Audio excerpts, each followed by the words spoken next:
नमस्कार मित्रांनो, नशिबवाणी सिरियलमध्ये काय घडले आपण ते बघणार आहोत. गिरजाच्या भावाला कुशलने किडनॅप करून एका पोत्याच्या पाठीमागे लपवलेलं असतं.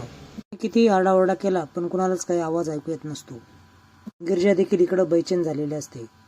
इकडे सगुणा आणि नागेश्वर यांच्यामध्ये बोली चाललेली असते, तीही रावण दहन कोण करणार यासाठी. रुद्रा आणि गिरजाची गाठ होते. गिरजा सांगते की मोनू हरवला आहे आणि तो याच ठिकाणी आहे. कुशलचा फोन येतो आणि कुशल सर्व सांगते की त्याला किडनॅप करून अशा ठिकाणी अटकवला आहे की तो तुझ्या हाताने सापडू शकणार नाही. आता बोली मात्र 25 लाखापर्यंत गेलेली असते. त्यावेळेस सगुणा माघार घेते आणि तूच रावण दहन कर, पण 25 लाखावर असं बोलते. रुद्रा आणि गिरजा मोनूला शोधू लागते. त्याच वेळेस कुशल लाईट बंद करतो. अशा अंधारामध्ये मोनूला कसं सापडायचं या विचाराने गिरजा बेचैन होते. मात्र बाणा शेजारी उभे असते.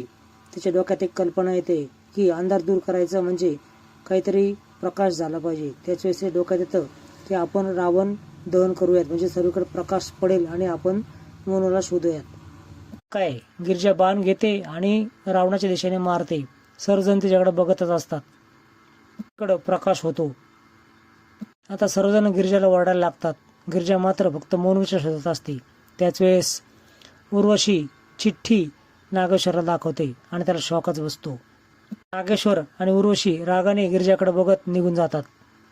मोनू ज्या ठिकाणी लपवलेला असतो त्या ठिकाणी आग पांगत पांगत जाते. हे रुद्राच्या लक्षात येतं.